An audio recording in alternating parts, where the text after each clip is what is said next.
Ya. Assalamualaikum warahmatullahi wabarakatuh. Waalaikumsalam Selamat warahmatullahi pagi dan salam sejahtera untuk kita semua. Tetap sehat selalu teman-teman. Pertemuan pada pagi ini kita akan membahas tentang perkuliahan teori dan sejarah hukum. Tapi kita akan menginjak pada bab sejarah hukum tentang perkembangan hukum di Indonesia pasca revolusi fisik pada zaman pemerintahan Presiden Soekarno pada tahun 1950 sampai dengan 1966. Dan pada pertemuan kali ini akan dibahas secara langsung oleh Bapak Dr. Supisno SHMHum selaku dosen pengampu. Waktu dan tempat dipersilakan. Monggo Bapak. Baik. Assalamualaikum warahmatullahi wabarakatuh. Ya gini ya. Nggih. Tuan-tuan dan nyonya-nyonya, adik-adikku, para mahasiswa pasca Magister Hukum yang kami hormati, hari ini kuliah terakhir dan kami akan menerangkan mengenai perkembangan hukum di Indonesia pasca revolusi fisik pada zaman pemerintahan Presiden Soekarno. Terus tugasnya di mana ya? Setelah ini ada tugas. Oh, ada tugas. Ya, saya mengingatkan kembali tentang tugas dari sejarah hukum dan teori hukum.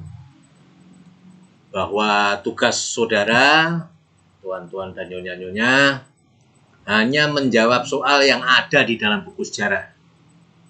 Ya, itu yang harus dijawab termasuk dalam buku teori hukum ya, ada 2. Khusus untuk sejarah hukum harus membuat makalah perorangan dengan tema judulnya Sejarah Perkembangan Pasca Orde Baru. Ya. Nah, 10 halaman itu maksimal lah. Referensi 5 buah minimal. Footnote catatan kaki. Dikumpulkan 15 Januari di Sekretariat S2 melalui Komting. Ya, terima kasih. Kembali saya jelaskan yang kemarin itu dengan berakhirnya Rifayat Republik Indonesia Serikat tanggal 17 Agustus 50, sebuah negara baru berbentuk Republik Kesatuan yang juga disebut Republik Indonesia seperti yang diproklamasikan pada tanggal 17 Agustus 1945 lahir menggantikannya. Undang-Undang Dasar Republik Indonesia Serikat yang cuma berfungsi tak lebih dari 8 bulan digantikan oleh sebuah Undang-Undang Dasar baru. Ialah Undang-Undang Dasar Sementara Republik Indonesia yang diumumkan sebagai Undang-Undang Nomor 7 tahun 1950 pada tanggal 15 Agustus 1950 dalam Lembaran Negara 1950 nomor 59. Pasal 142 Undang-Undang Dasar Sementara ini menyebutkan hal itu bahwa peraturan-peraturan perundang-undangan yang dan ketentuan-ketentuan tata usaha yang sudah ada pada tanggal 17 Agustus 1950 tetap berlaku dengan tidak berubah sebagai peraturan perundang-undangan dan ketentuan Republik Indonesia sendiri selama dan sekedar peraturan dan ketentuan itu tidak dicabut, ditambah, atau diubah oleh undang-undang dan ketentuan-ketentuan tata usaha atas kuasa Undang-Undang Dasar yang baru ini. Saudara sekalian, sekalipun sudah bertekad untuk mendirikan negara kesatuan, soal pluralisme golongan rakyat dan sehubungan dengan hal itu juga soal kolonial yang plural itu dalam hukum adat tertulis masih leluasa berlaku dalam praktek. Tugas-tugas yang dibebankan oleh ketentuan-ketentuan konstitusional guna membangun hukum nasional sungguh bukan tugas yang ringan. Dilema pilihan antara realisme pluralisme yang sebagai kebijakan sebenarnya sudah dominan sejak zaman kolonial dan cita-cita unifikasi yang merefleksikan semangat kesatuan dan persatuan dalam perjuangan revolusi Indonesia tidaklah mudah.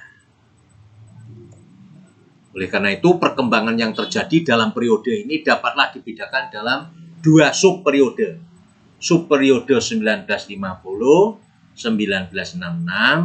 yang berlangsung di bawah arahan Undang-Undang Dasar 1945. Diperlakukan kembali berdasarkan Dekret Presiden Keputusan Presiden nomor 150 tahun 1959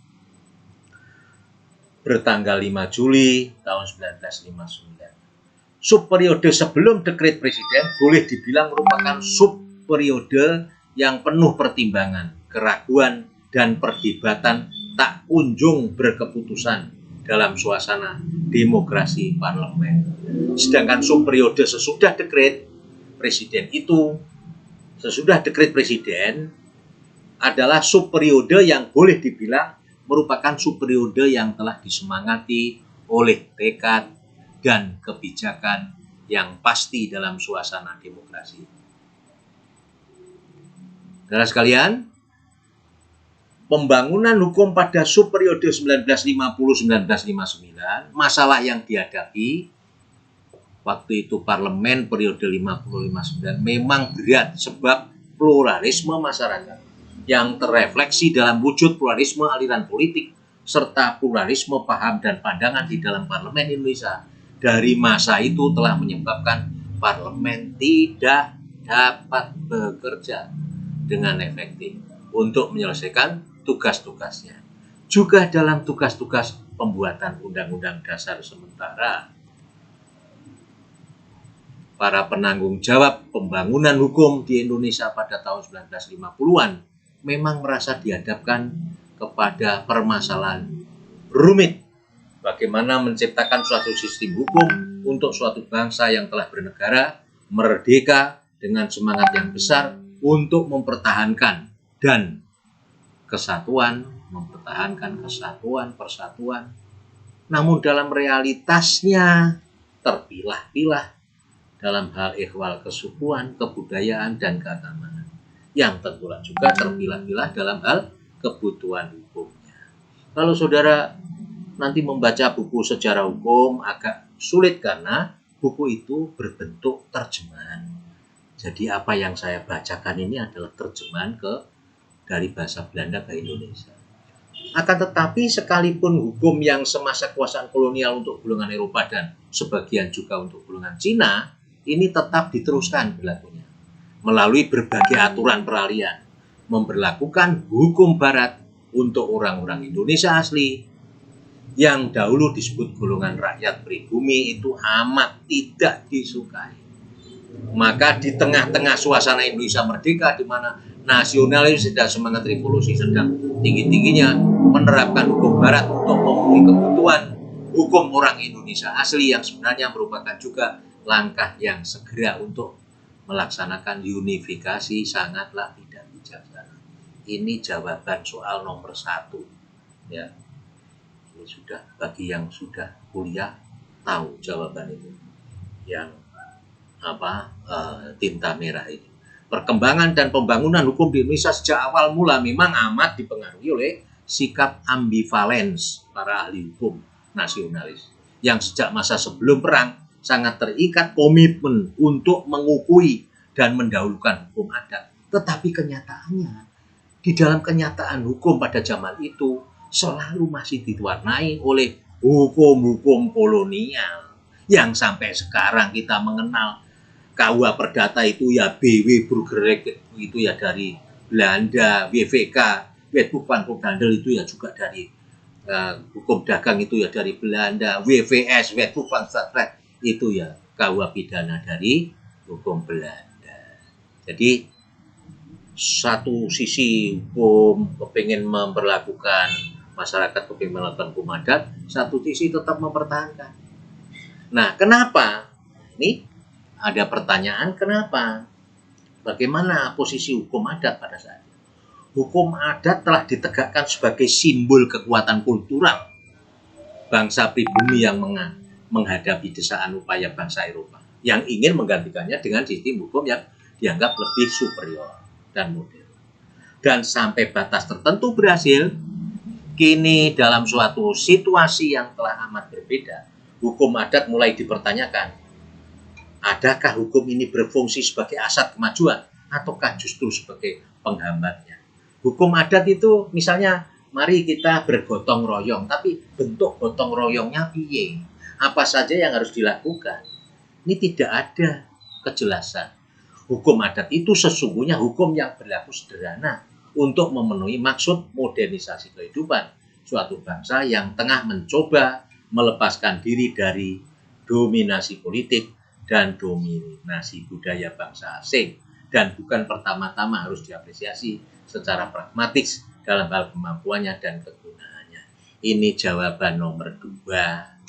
Dalam perkembangan yang terjadi pada waktu itu, sejumlah pikiran dan pendapat mulai menyeruak bahwa hukum adat memang relevan untuk membangun bangsa. Akan tetapi hukum ini sebenarnya hanya relevan untuk menata kehidupan penduduk pribumi yang ada di desa-desa dan di kampung-kampung. Ya. Berikutnya, pembangunan hukum pada subperiode 1959-1966. Memasuki tahun terakhir dasawarsa tahun 50-an. Tak juga ada keputusan politik mengenai pengembangan dan pembangunan hukum nasional. Kodifikasi yang dikendaki dan unifikasi keseragaman hukum pun pada akhirnya diharapkan. Akan tetapi keraguan masih tetap besar. Apakah hukum asli bangsa Indonesia, yaitu hukum adat itu, boleh diabaikan atau ditinggalkan? Kebijakan untuk merealisasi unifikasi hukum kolonial secara berangsur-angsur rupanya terduplikasi. Ya, dalam pembangunan hukum nasional era pasca kolonial ini, pihak para perancang sistem hukum nasional yang berwawasan nasionalisme menghendaki tetapi dikukuhkannya kepribadian bangsa juga yang harus ditercermin dalam hukum nasionalnya. Maka para perancang hukum nasional ini juga amat mempertimbangkan kenyataan betapa globalisasi ekonomi, politik, dan budaya yang rupanya banyak berpula pada peradaban industri barat. Nyata sekali kian mempersulit upaya mentransformasikan hukum rakyat yang lokal itu untuk kepentingan nasional. Ya, hukum adat sulit untuk diterapkan.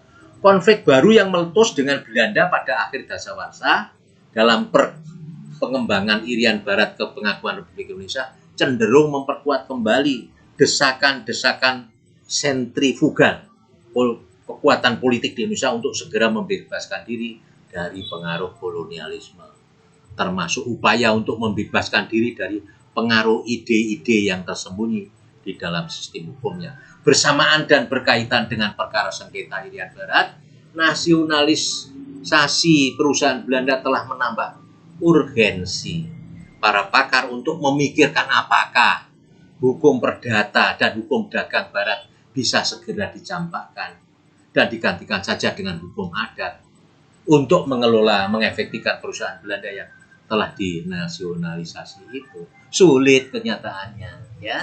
Hukum adat tidak bisa menjangkau. Namun di tengah keraguan dan kemandekan seperti itu, suatu peristiwa politik uang menentukan telah terjadi pada tahun 1959, ialah ketika demokrasi parlementer di bawah alaran Undang-Undang Dasar Sementara 50 diganti oleh apa yang disebut dengan demokrasi terpimpin.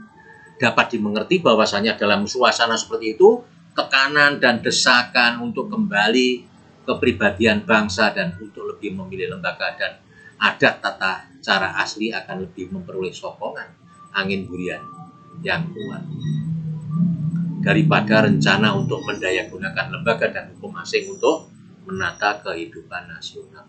Perubahan simbol ini rupanya tak hanya hendak mengekspresikan perubahan fungsi hukum dari pemberian keadilan ke pemberian pengayoman, akan tetapi juga mencanangkan niat untuk kembali ke transisi dan dasar-dasar pengembangan falsafatnya. Hampir bersamaan dengan terbitnya keputusan Menteri Kehakiman Saharjo pada tahun 1990 tentang penggantian lambang hukum di Indonesia. Hukum di Indonesia dilambangkan kalau dulu bentuk Dewi Termis yang memegang traju dengan timbangan, sekarang diganti dengan pohon beringin Sesungguhnya penggantian simbol itu sendiri dan perancangan pesan dan tekad yang dikandungnya adalah pekerjaan yang tidak terlalu sukar. Akan tetapi mengubah substansi dan esensi sebenarnya ternyata tidak semudah melukiskan lambang atau menuliskan niat. Pada akhirnya sering dikesan secara umum bahwa sebenarnya tidaklah ada perubahan yang terlalu mendasar dalam sistem hukum Indonesia antara apa yang ada semasa hukum itu masih dilambangkan sebagai Dewi Justisia dan semasa hukum itu sudah dilambangkan sebagai Bon Beringin. Barangkali Undang-Undang Pokok Agraria tahun 1960 dapat dikaji sebagai hukum perundang-undangan nasional di masa itu yang mencerminkan pencarian dan kesulitan pencarian para pemuka hukum di Indonesia akan hukum yang benar-benar dapat disebut sebagai hukum nasional. Hukum agraria itu dianggap sebagai hukum yang progresif, ya. Seperti tolok yang telah diberikan oleh ketetapan MPR 1960 nomor 2. Undang-undang ini menyatakan dengan gamblang bahwa hak-hak tanah yang baru didasarkan kepada kaidah-kaidah hukum adat bangsa Indonesia. Namun setiap peneliti yang jeli dengan segera akan mengetahui bahwa sebagian besar dari hak-hak itu sebenarnya adalah hak-hak yang bisa dikenali kembali sebagai hak-hak yang pernah ada di dalam Burgerlijk Wetboek itu KUH Perdata. Jadi kita ngomong bahwa esensi dari hukum adat adalah hukum yang mencerminkan nilai-nilai yang ada dalam perkembangan masyarakat, nilai-nilai yang tumbuh dan berkembang dari masyarakat. Mana hukum agraria itu tentang tanah didasarkan kaidah hukum adat. Tapi sebenarnya hak-haknya itu dikenali juga di dalam hukum perdata. Sekalipun mengklaim diri kepada hukum adat, Undang-Undang Pokok Agraria tahun 60 itu ternyata mengabaikan banyak sekali kaidah hukum adat yang lokal. Yang tidak tetap diperhatikan adalah azas umum yang terdapat dalam hukum adat Indonesia.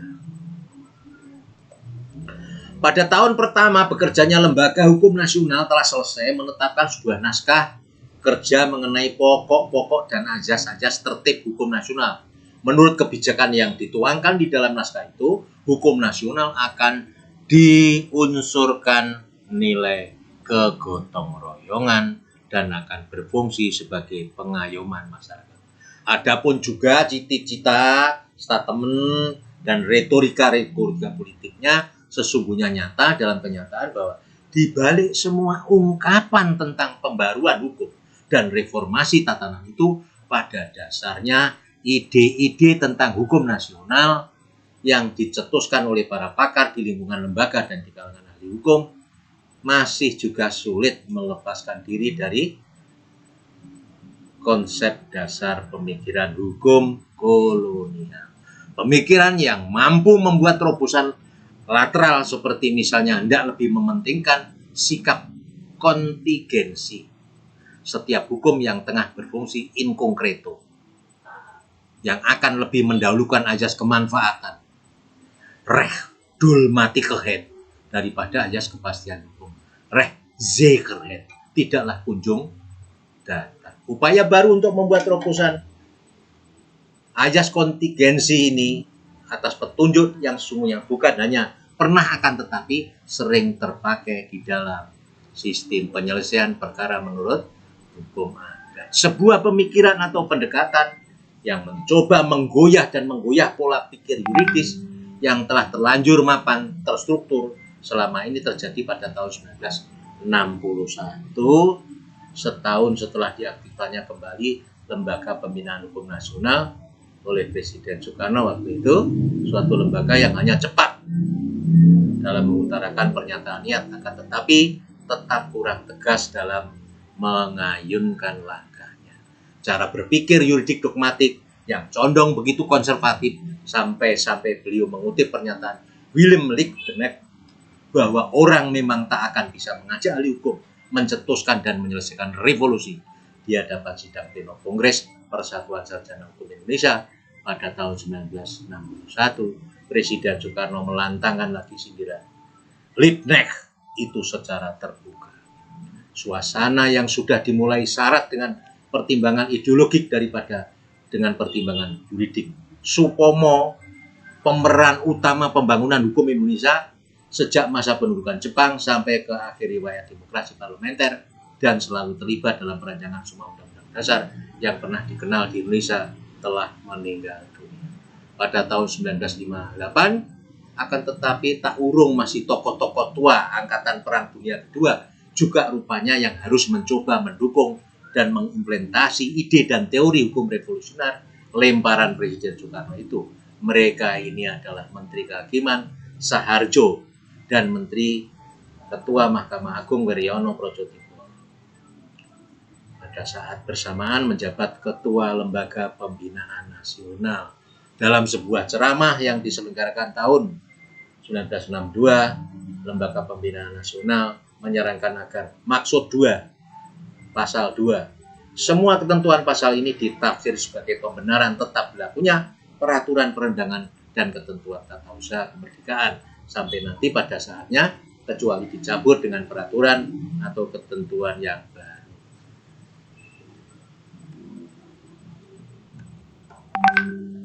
Ya, rangkumannya sejarah perkembangan hukum di Indonesia pasca revolusi fisik pada zaman pemerintahan Soekarno 55-66 paling tidak diawali dengan lahirnya Undang-Undang Nomor 7 tahun 2050, yaitu tanggal 15 Agustus 1950 di Lembaran Negara tahun 1950 nomor 58. Baik, ini bab yang ketiga ya.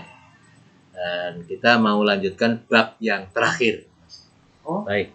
Masih ada pertemuan besok lagi nggak Pak? Masih ada lagi. Ya. Apa ini? Ini hari Sabtu teman-teman. Ya. Ini pertemuan pada hari Sabtu. Ya, betul. Ya. Ini tadi sudah disampaikan. Sebentar, saya buka dulu. Ya.